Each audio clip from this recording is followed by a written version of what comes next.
Borpothar Police Station Kapalu Diopani Forest Office Aparchot ihum Bolero kepacat par pik penajok ahiring tangrat kachingkoi bang solam arjulong si Borpothar Police atum bang pen arang ngahukiso tuma phantong sekor pen sikelang hem an ponlo mate bokajan hospital along ansi ponlo beta kirib dunlong ating pulute labang so Bolero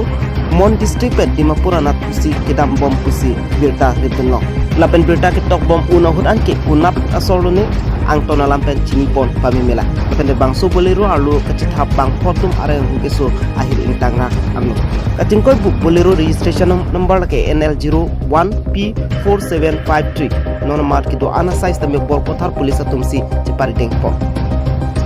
Rohgora pen birta pangda pon Lawrence lekhe News 24 Karbiang